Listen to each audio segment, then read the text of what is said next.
All right, I think we can start. We have a few guys here, so it's good time to begin.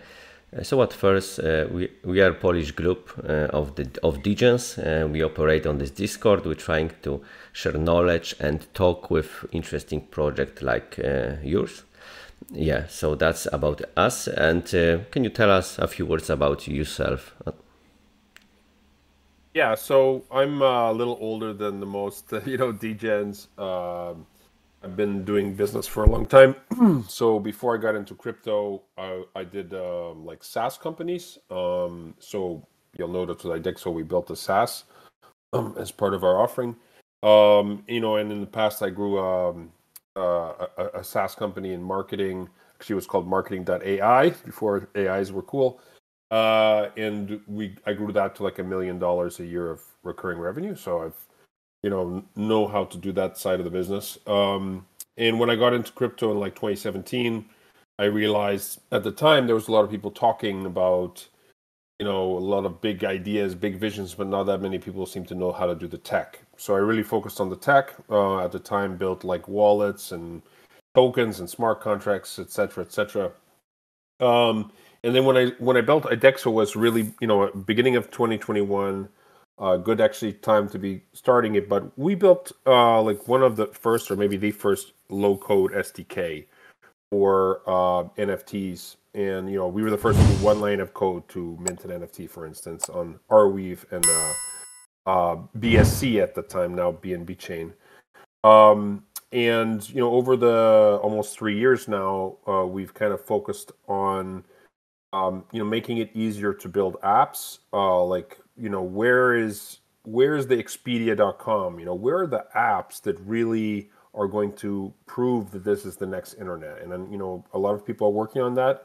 We make our contribution by first building a really interesting platform that makes it easy to do anything you want on blockchain via API. And then what we realized, in the bear market, it's better for us to actually build apps ourselves because, we can't wait around for people to build the apps. And there seem to be a lot of infrastructure providers. So, it allows us to build an app and actually fix the back end however we want to do it when we're building an app. So I think we'll talk about a couple of the new apps we have coming out very soon. All right, that seems great. At first, maybe you can tell a little bit more about, I don't know if I pronounce it well, Idexo project. So you are like SDK to create NFTs projects, and maybe a little bit more. And I see that you've got quite a few products on your website. So can you tell more about it? Yeah, so you can use the SDK, for instance, to make an API call, to create an NFT, to create a contract. And doing it via API allowed us, for instance, to integrate with Zapier. And Zapier connects to 5,000 different web applications. So an example of how a customer uses that is that they have a e-commerce site, and when they do a transaction, like customer does a transaction, they actually pre-mint them an NFT. They use another company, I think it's called Plaid, that generates the image, which then mints the NFT using our software, and then we actually host a page where people can go claim their NFT. So it allows some, I think in 2 years' time, this will be the rage, and we'll do a lot of business in that area. Right now, the market is dead. There's so much negativity in the mainstream related to crypto. That's not like really a fruitful market, but we have the ability to do that. Where we built an app called NFT Me. So NFTm3.com. You can see that it's in the Apple Store, it's in the Android store, and that allows you to turn a selfie into an NFT. Makes it super easy, and we have like a whole transaction credit system that bypasses the whole problem with how you use payments. So you can actually buy things with Apple Pay and Google Pay. We're leveraging that plus some other stuff to build, which we're going to launch the alpha very soon, an app called Early Friends. And that is basically like a friend tech on steroids. I know there's a lot of people working on that, but where we're really kind of differentiating is we're integrating token-bound accounts. So by the way, we were the first to ever do a soul-bound token. We did it like a year before the white paper came out. So we're very knowledgeable, like why you would want to have, programmable NFTs, and, kind of attach them to a user profile. But yeah, we're integrating token-bound accounts. We're also leveraging one of the problems with FriendTech, and I really admire what they did, and they really kind of opened my eyes to a few things. But so one of the things they did, they use a progressive web app instead of making a store app. And the other thing is that they really focused on generating revenue in a kind of decentralized and obvious way. And but the problem is, if you join FriendTech now, and even when you were very early, you could actually lose money, and you could do everything right and lose money because you bought your key to start, and then nobody bought your key, and then you bought somebody at the wrong time and the price went down. So you could be early and really proponent of the platform and kind of lose out. And I think a lot of people are losing out now. So what we're trying to do is add more layers of ways for users to profit from being early and being a big supporter of the platform. That's like sharing in different revenue streams when they have a key. That's different ways to make money by holding a key. So it's not only that you make money from trading the keys. And then we add our whole layer of content creation. So we have if you go to idexo.com or app.idexo.com, we have a whole SaaS product where you can do different things in it. So we're going to add a few of those features to the Early Friends experience, so creators can create richer content experiences as well. All right, so you are going in that direction because it's sometimes a little bit suspicious when project follow this big narrative, and then they do just similar thing. Nothing interesting is there. People just using it for a little bit just to farm some money. So where you will stand out with your app? What's gonna be so special that people can change FriendTech for your app? Yeah, well, I mean, I think you're right that there's if you look at Stars Arena, right? One of the things that's different about it is it's on Avalanche, right? So you're able to tap into a different community than just being on base. So we're doing ours on ZK Sync, which is nice because then anyone doing the activity is kind of farming that airdrop as well. But I think one area that we're focused on is the real utility of the creator and fan, we call it friend experience, right? So both FriendTech and Stars Arena are kind of built around this messaging, and that's kind of interesting. But I think if you can make the content richer in terms of NFTs, and images and videos and this kind of thing, I think that kind of stands out. And then one of the things we're doing is giving creators the ability to customize their bonded curve.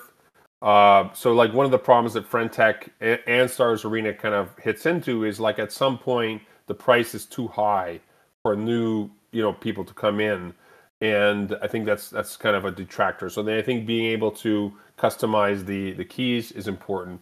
And this is like one of the things I didn't mention is this all flows back into our Idexo ecosystem. So we have a token, the IDO token, and so if you look at when revenue comes through these apps, they go back into a clearing contract that buys back the IDO token. So it's adding liquidity into the system and providing rewards for IDO stakers. So this isn't like we're just kind of dropping everything and just doing these apps. I think what we've built is a strong backend and platform that allows us to experiment and release these apps and and be able to support them without it being like a huge amount of work.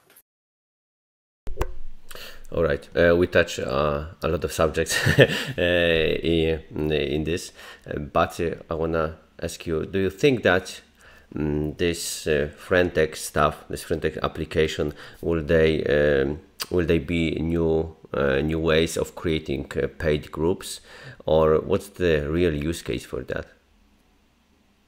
Yeah, I mean, I think it's interesting. So when we built NFT Me, we started building it a year before Frentech, and our kind of thesis with NFT Me is that photography could be a good NFT, that selfies could be interesting, but that the real thing was kind of tapping into the fact that someone who is an early supporter of a creator wants to like profit from being early. And it was interesting, like Frentech just kind of figured out that the bonding curve was a good way to do that. And that was kind of like one of their core. I'd say Frentech had like two core innovations. One, really leveraging progressive web app, right? So it's basically a web application that you install on your phone, and it's able to tap into some of the native modules. And I didn't think of that. So it saves you a lot of hassle, in fact, because it's actually much harder to build a React Native app than it is just to build a React progressive web app.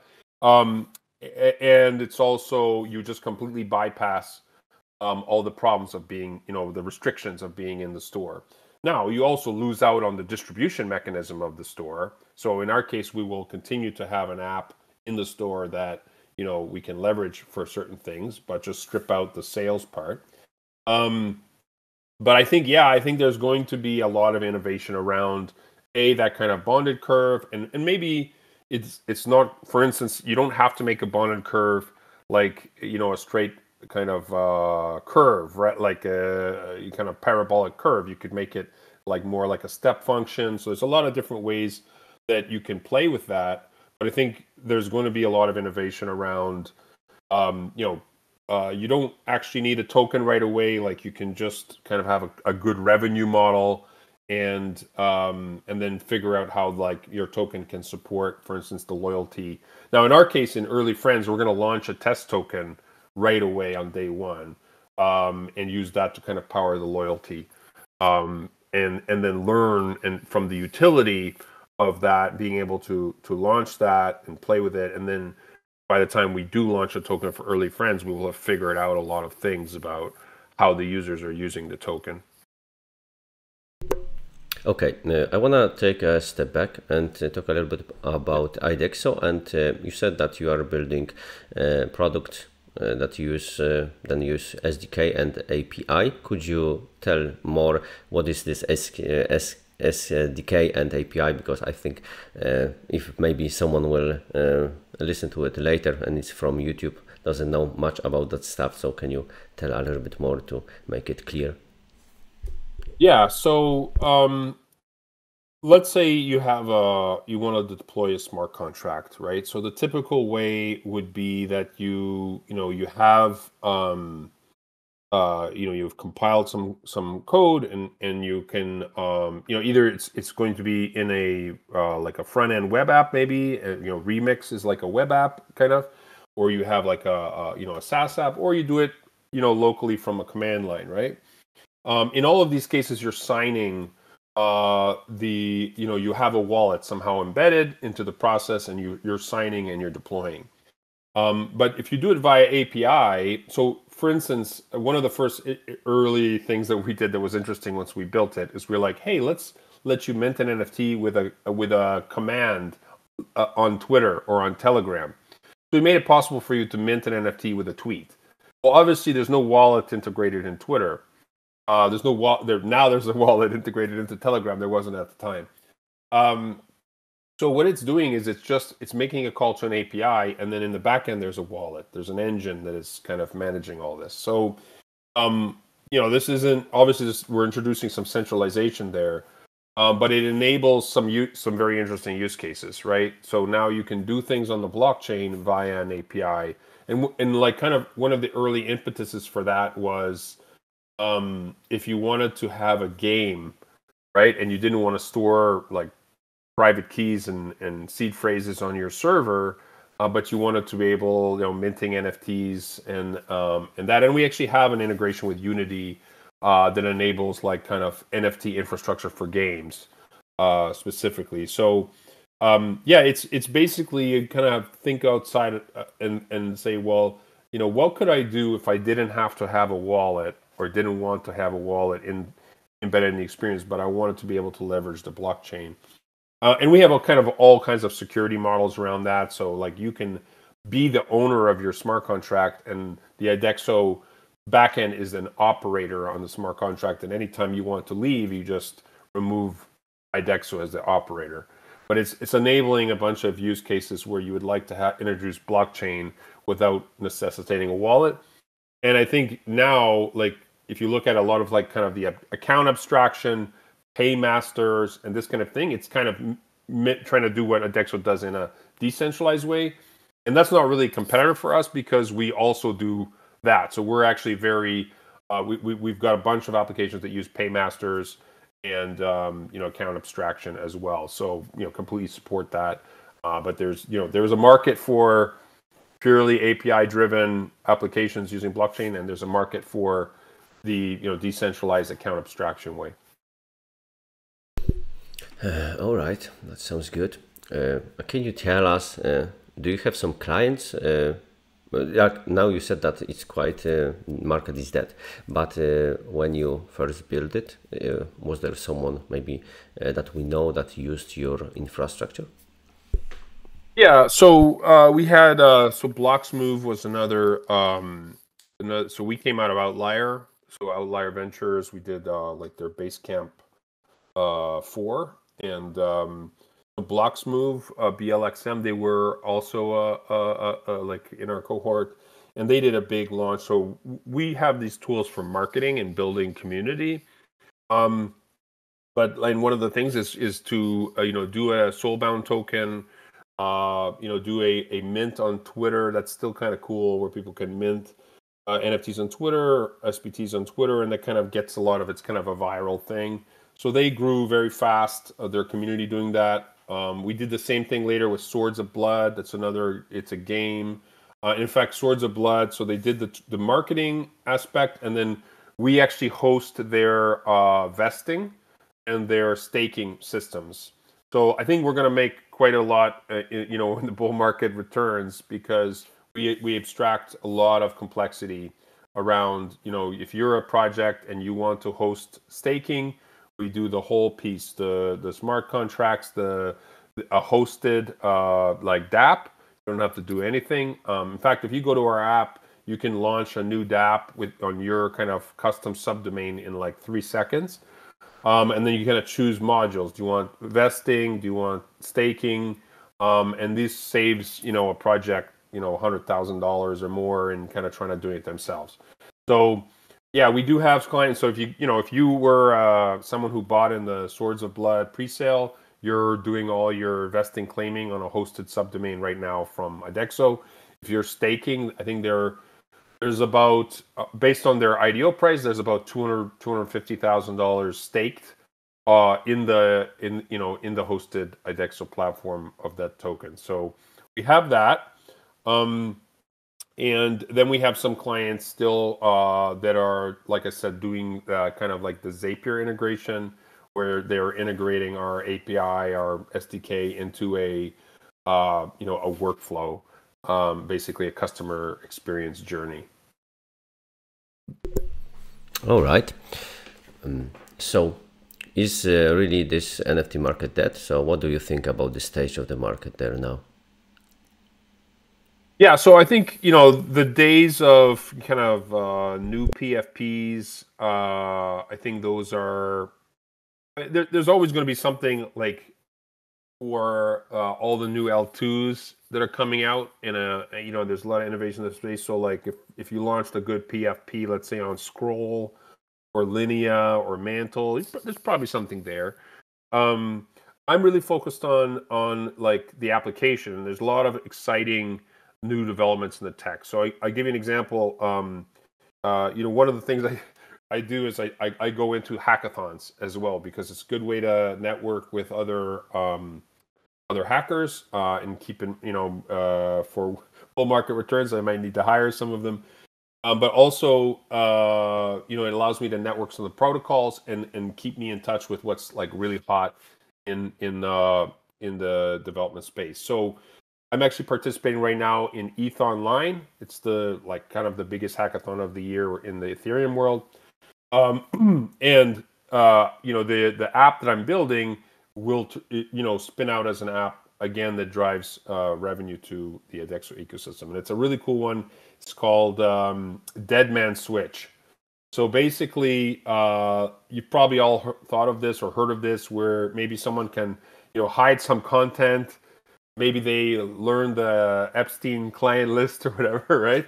And so they want to hide it and store it, but then have it basically become public if they were dead or incapacitated, kidnapped, whatever. So I'm creating an application. It's almost done. You can actually go see it. But basically you can mint NFTs, and then you can post encrypted content into those NFTs. And the encryption happens through LIT protocol. It is this very cutting edge, brand new kind of their SDK v3. We're one of the first people building with their v3 SDK that allows you to encrypt content, and then it can only be decrypted based on a state of a smart contract. So basically you can encrypt some content, associate with the NFT, and then you have to check in on certain intervals. And if you don't check in, this is how a Deadman Switch typically works, then it becomes public and people can view those links. And when they get the links, then they can decrypt them based on the state of the contract. And there's a bunch of other stuff in there, but that's like a very simple way to do it. I think there's a broad kind of market for that. Journalists, activists, anyone who has blackmail material, whatever it is. But then also also legacy content, right? So let's say you're like, hey, I want to give you a biography of everything I did, including the embarrassing stuff, but I only want it to be published when I die, So there's all that kind of stuff as well. And we just have a very simple business model. It's like to buy an NFT, it's 0.01 ETH. So right now, $15, whatever. But if you want to read the links, you also have to NFT. So it could be, if it goes well, maybe we get 100,000 users. It's pretty good. If it kind of grows slowly, we get 2,000, whatever. It's a good. I think one of the things that Frentech proved is there's an appetite for apps that just have a very simple business model like that, right? And so I think it behooves us to create a lot of these different applications. But we actually have had really good feedback on that, and because I'm doing it in a hackathon as well, we qualify for a prize for a lit protocol. Filecoin is giving out a prize, and if I want to do it on Mantle, I also qualify for a prize. But so if you think about that, if you think about NFTs and how they can work within an application like that, for me, I was always more excited in the potential of that than whatever kind of community JPEG picture. You know what I mean? I think there's definitely value for that, but I think the future of a lot of Web3 is the applications you build that have real, application in the world. Nice. Finally, we have some real utility for the NFTs, and that is very interesting application that you built. Like you said, someone can just hold something and release it when it's necessary. But you said something can be released when someone dies. So how smart contract will know that someone died? So it doesn't know that you're dead, but it knows that you didn't check in time. Right, so that's always that is if you think about this, crime novels or something. There's something where hey, you're supposed to call every week, and if they don't call, then release the bad stuff, right? So basically, it's the same thing. If you don't check in, then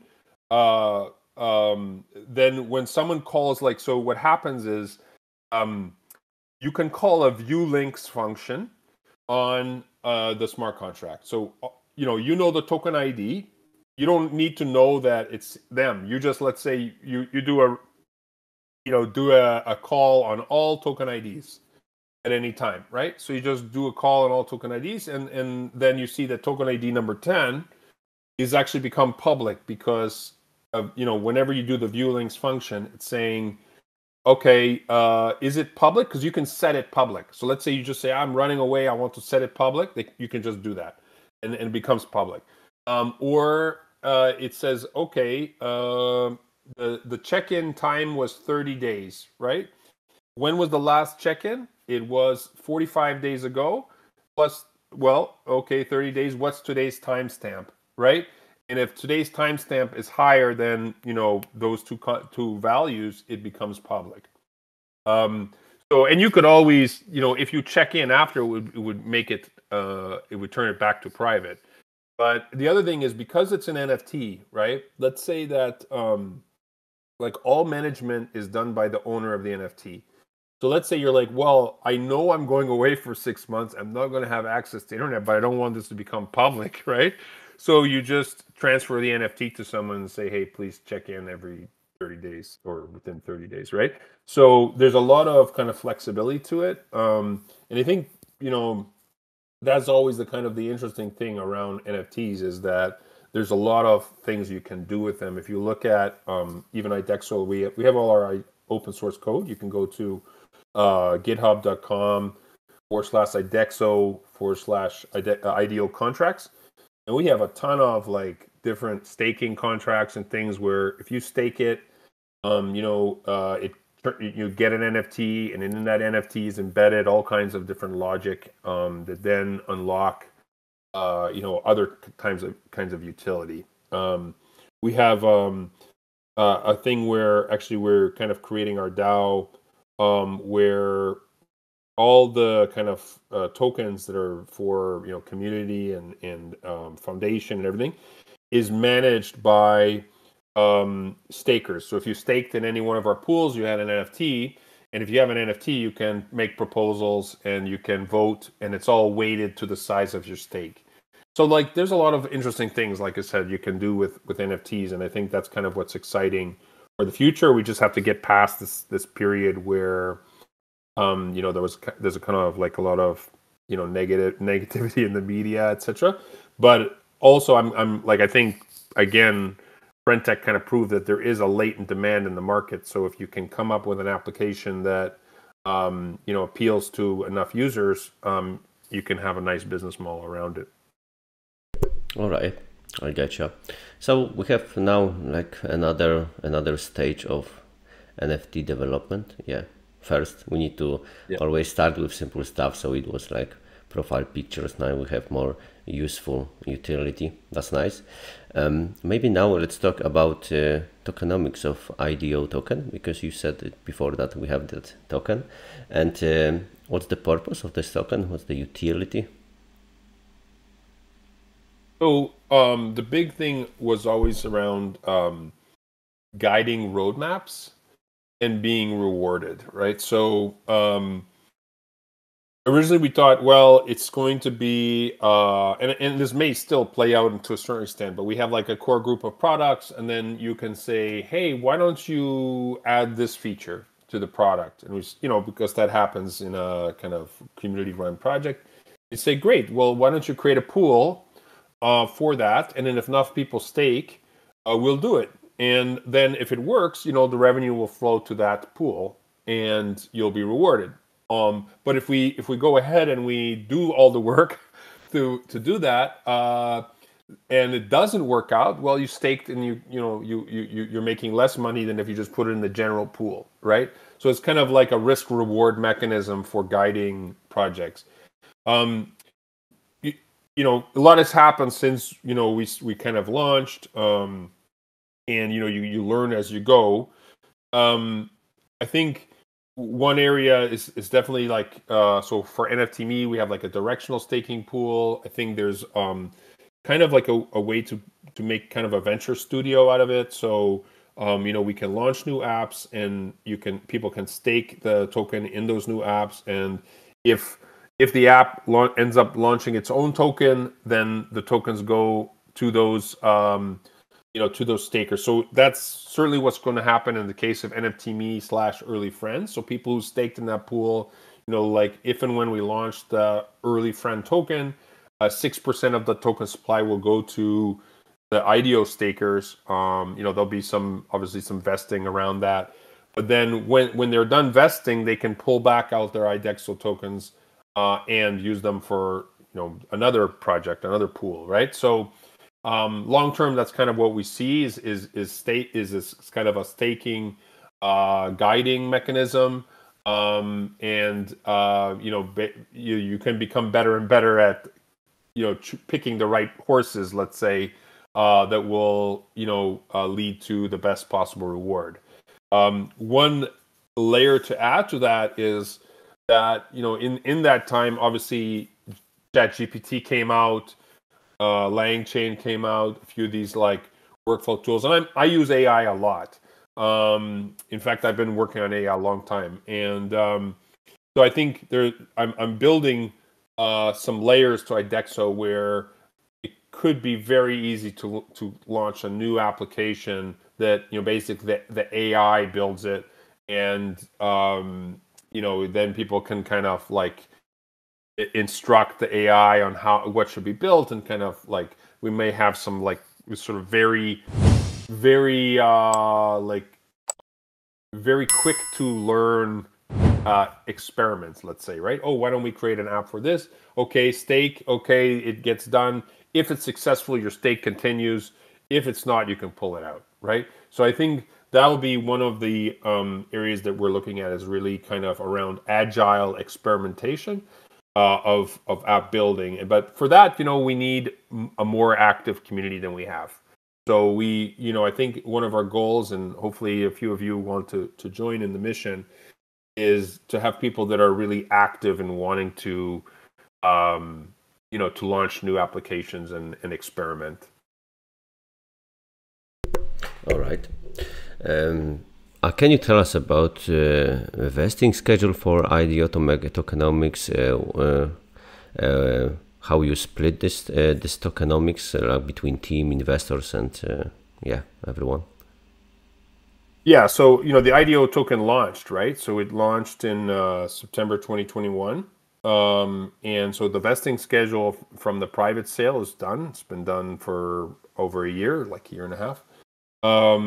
And so all the tokens are basically out. The only thing still vesting is the foundation tokens that will, I think, vest for another 5 years. I think the team tokens, we have another 6 months or something, and then they'll be completely vested. So the token is out there. Liquidity is not high, but that's why we're trying to generate, increase the liquidity through buybacks. We have about 6 million staked. So if you look at the that's the circulating supply, I think that's like 10%. But I think like what we're trying to do is increase the transparency of like where all the tokens are, and most of them, vast majority, will be put into this DAO smart contract, and so that's kind of like potentially a good time to get in, right? The token is available on mute as a DEX, so that's on ZK Sync. I think that's the best way to get it, because you then are opening yourself up for the ZK Sync airdrop. In order to get the ZK Sync airdrop, you want to be integrating with smart contracts like the mute smart contract, but also the staking smart contracts for us are on ZK Sync as well, the ZK Sync era. But we also have a CEX that's for our Ethereum. So it's like with ZK Sync you can bridge permissionlessly from Ethereum to ZK Sync and back. So the Ethereum token was where it originated, and that is on Ascendex. Yeah, I saw that you are on ZK Sync. So tell me, what's up with ZK Sync? So why you are there? Yeah. Yeah, I think so. We did a lot of early work multi-chain, right? So we were in Binance Smart Chain very early. We were on Polygon very early, Avalanche, etc. After a while, I think I really realized that the layer twos are going to win. I think that the layer one competitors are not, it doesn't make sense for me. There is some applications like where if you need it really, really cheap, but I think if you look at even ARBITRUM Nova, it reduces it quite a bit. The speeds go up. But it should be really easy, permissionless from the layer one Ethereum to layer two. So ZK Sync has done a good job of that. I have a lot of respect for what ARBITRUM is doing. We still do quite a bit with ARBITRUM Nova. But I felt that for us, ZK Sync was right. It doesn't hurt that there's kind of like an airdrop so that it attracts a certain amount of liquidity to a project. ZK Sync is still quite early. Like there's still a few things that they need to work out to be at a level of, let's say, an ARBITRUM. But I like where they're going. And one of the things that I really like as well is they made it pretty easy, not that easy, but pretty easy to build a layer 3 on top of their layer 2. So I'm already working on that. I basically am creating an AI that will do the work for me. But yeah, we eventually will launch a layer 3 on top of ZK Sync's layer 2. And that'll allow us to have complete control over how much gas costs, etc. And also do different things to optimize speeds for different applications, right? And I think that's going to really be the future. Is you'll have different competing layer 2s. Most likely, well, you've got a choice between the ZK rollup and the Optimism, right? But these are basically going to be the way things are done. And I think I'm pretty bearish on the long-term prospects of competitive EVM chains. I really wanted to, we're a very small team now. There's only so much time we can focus on different chains, and I think that like I said, my bet and conviction is that layer 2 scaling solutions on Ethereum will basically win in the next phase. That's very interesting stuff that you are talking about. Yeah, you seem like a smart guy, so I wanna ask you more about that. But firstly, I will ask about your team. You said that you got just a few people there. So how many people is in your team? Yeah, so I mean, it's basically at one point we were a large team, and then I had to scale back, and so we had contractors come, but most of the work's being done by myself at this point to ride out the bear market. And then, I'm actually able to do a lot because, like I said, I leverage a lot of AI. So, that's sort of where we're at now. And then I think, if we're able to launch, there's different opportunities to raise money and to increase. I just trying to make sure we have a strong foundation of, what we're scaling, rather than just to be a large team for the sake of being a large team. So, that's I think where a lot of teams are right now. I know projects that have raised like $18 million and they're 4 people right now because they're they don't want to be scaling the wrong things. So that's where the market is. But the beauty of that is that I'm a business. I have a long time experience as the business side, and I have a long time experience on the technical side. So I'm able to manage the project through where it is, and most of the products we built are self-sustaining. So we have like all of our backend is running microservices. So AWS Lambda, and then on top of that we received like $100,000 grant from Google Cloud. So we're able to leverage a lot of things to kind of get through where we need to get through until I think probably we can look at expanding our team again, maybe in Q1 of 2024. That said, if you look at for early friends, we have like a marketing partner, like a marketing team. So with that, it's like 4 people. And so whenever any one of those applications are successful, it's very easy to kind of scale them up, in line with user traction and revenue, right? So I think that's really where we are. Yeah, that sounds reasonable, that you don't spend the money on and don't waste money on different people just take it slow, take it easy, because that's the market now. That sounds good. One more question about your projects. So did you think about something like connect all your project to one token, and maybe just, you know, leverage it with different token to like create some really big and high value token? Yeah, so that's definitely, if you look at Deadman Switch, like I'm definitely not gonna, well, definitely not. You never know where the community builds around it, but you know, the target with that is not to have a separate token. So it's really just to use that as yeah, we have an existing token. So you say, someone says, oh, you have a token. You say, yeah, if you want to share in the revenue of Deadman Switch, buy the Idexo token and stake it in the general pool. Simple, right? So and then, you know, if there was something where there would be a reason for that application to have, let's say, a reward token, yeah, if it's like, if we're able to balance the revenue with some action that they're taking that we're going to reward them for, that's going to, you know, be, well, we're going to get 5 times the value, then it's easy, we could use the same token. And that's, I mean, I definitely want to increase the value of the Idexo token through those applications.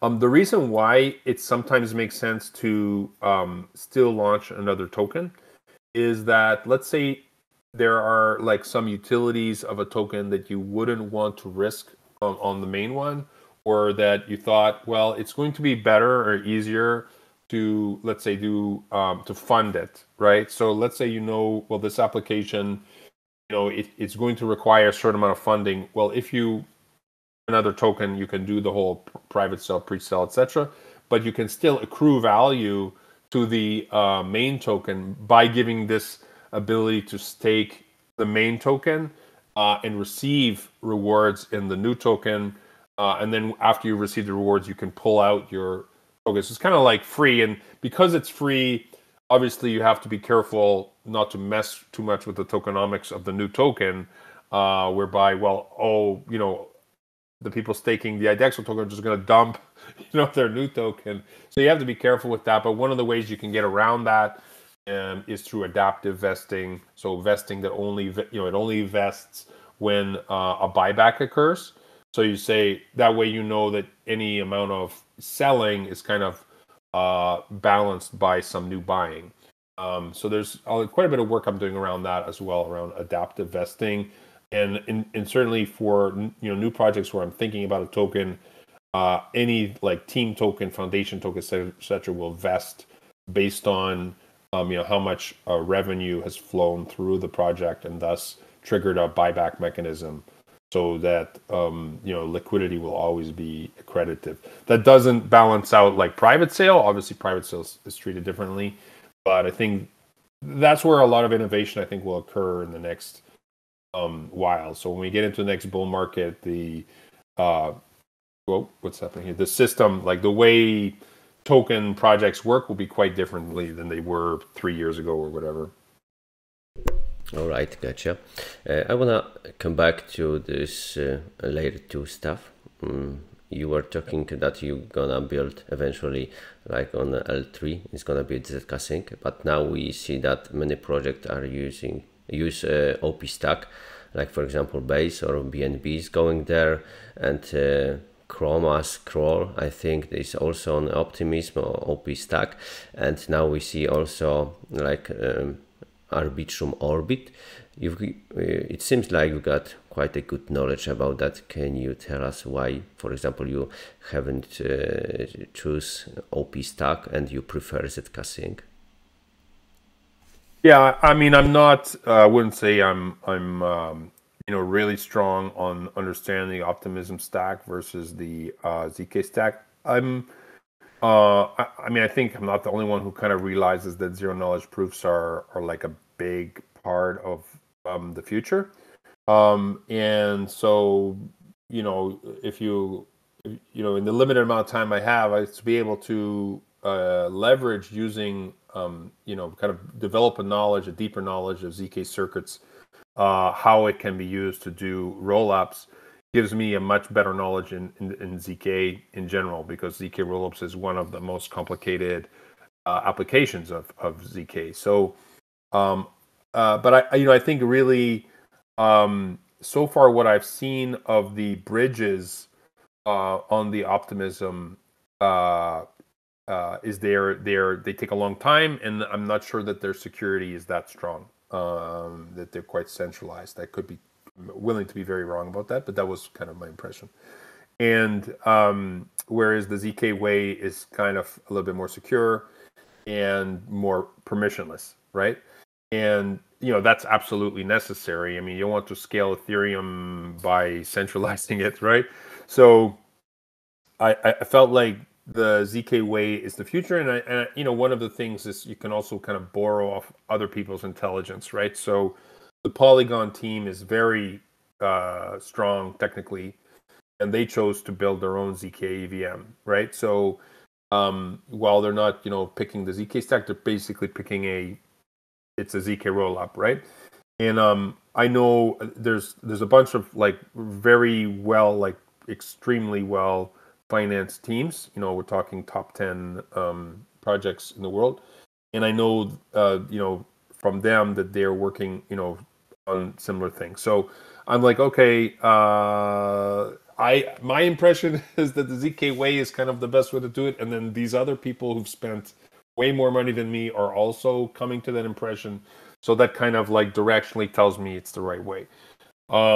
Will that I think obviously if Base is running OP Stack and Binance is running OP Stack will have a strong liquidity profile, and that's why Idexo will not.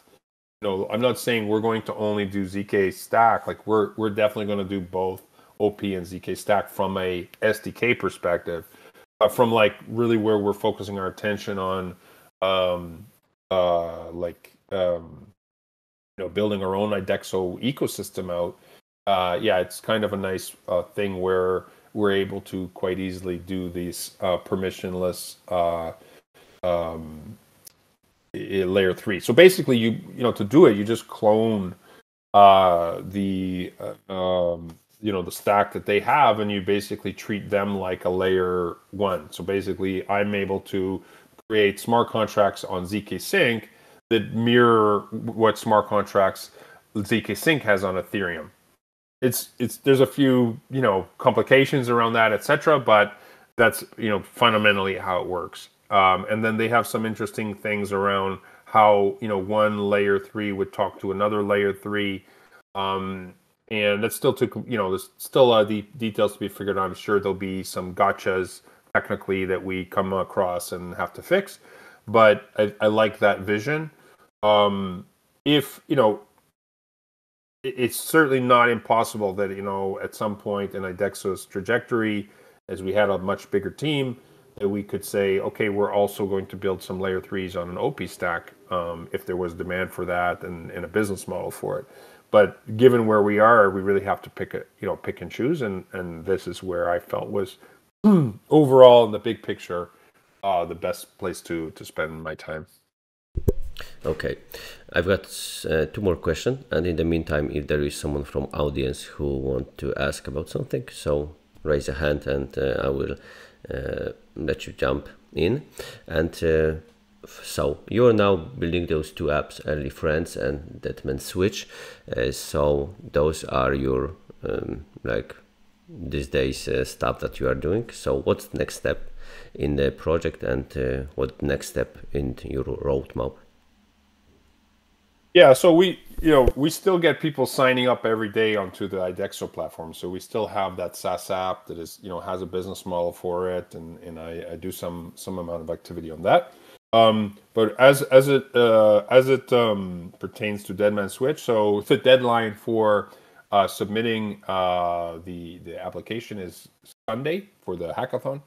If anyone wants to be a user of that application, please let me know. I will give you a free key to try it out, and support it. It's great. I think that will obviously affect our ability to win as if we have people using it.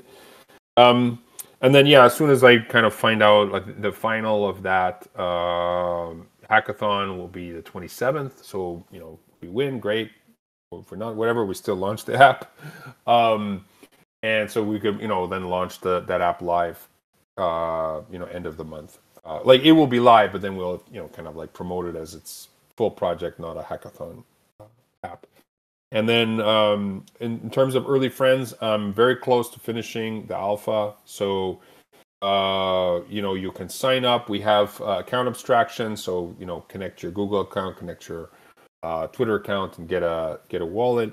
And then we have something as well where you can connect your Instagram and get more points. So we're really kind of targeting more the Instagram creators versus just the Twitter creators. And we have, like I said, the test tokens. We have a connection to do different bonded curves. So a few different business models as well. The ability to share in the revenue of the platform when you own a key. So rather than just you can only make money from one creator, you can make money from all, the whole platform. So that's kind of one differentiator too, is just, you know, kind of a more opportunity to make money from the platform if you're early. So that will launch, you know, I think at the latest next week. And then I think a lot of it's kind of on marketing. And then, you know, from here to the end of the year, I think we'll, you know, leverage quite a bit this new way to do encrypted NFTs. I think there's 1,000,001 applications of encrypted NFTs. So I add that to the platform. I'm going to do a lot of work around token-based accounts, token-bound accounts, TBAs. That's ERC 6551, and we're integrating that into early friends. So, you know, hopefully those you know, apps do really well in terms of users and traction, and based on that, you know, I'll direct my attention as necessary to support them. Also, early friends, we're doing a private sale. So I've actually started talking to different funds for that, and so, you know, I'll launch an alpha and kind of get feedback from anyone who's kind of I've been talking to in that private sale kind of instance. We'll get the feedback, and then when we're ready, we'll launch it live and you know, potentially, you know, do a pre-sale with an eye to doing a launch of the token for early friends in like, you know, middle of 2024. All right, that sounds good. So at the end, I want to ask you about. Sorry, 1 second. Sorry, my Alexa was going crazy. So you said that you are utilizing AI a lot. You are building a lot of some website and some project with AI. So can you maybe share a little bit about what apps do you use and how it helps you with your work? Yeah, so, you know, one of the problems with AI is that, you know, there's a few problems, but like, so obviously I use ChatGPT and I use it via API. Is like, it's kind of like a cold start problem, right? So it doesn't have a memory of what you are doing. So one of the first things to kind of innovate with is to add long-term memory. And you can do that using vector embedding databases. So one of the better ones known as Pinecone, but you can use Postgres for it. There's a few different, you know, few different competitors. But the main thing is to get good at embedding knowledge into a vector database such that it can add context to your prompts. Another one is to kind of get a nice store of prompts to have different applications, and then to add, you know, to think about AI is like a workflow, right? So you can tell the AI to do something, and, you know, the thing that it does is broken down into different steps. And, you know, these is how you kind of get around the limitations. But ultimately, you know, it enables you to, you know, fix some of the problems with AI, and also kind of like speed up your work related to AI. And one of the areas that I really focus on is to make the AI like more like me, so I can essentially you know, quote unquote, clone myself so that I get another me, right?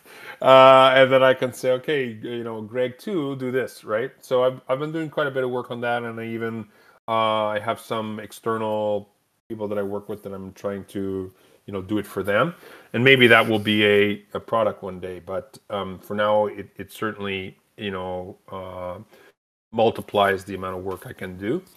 So that's really, I guess, the main tools is kind of some custom workflows that I've written mainly in JavaScript, and then, you know, those workflows plug into different tools like ChatGPT, LangChain, and things like that. Okay, thanks for the tips. So that was all from me. Do you have something maybe to say, to mention, and I haven't asked you about it? Oh, that's great. I think, you know, those two main things is really, if you want to, you know, obviously if anyone wants to dive deeper into Idexo and, you know, is thinking about buying some tokens, taking some tokens, I'm easy to reach. You know, you have my Discord. I'm also on Telegram with just at Greg Marlin, always available to answer any questions. And then, of course, if you want to use any of the apps we're doing, please, you know, get in touch or sign up for the apps, and I'll be very appreciative. All right. So you are a busy man, so really thanks for your time that you had this hour to talk with us, and I hope we will talk in the future too.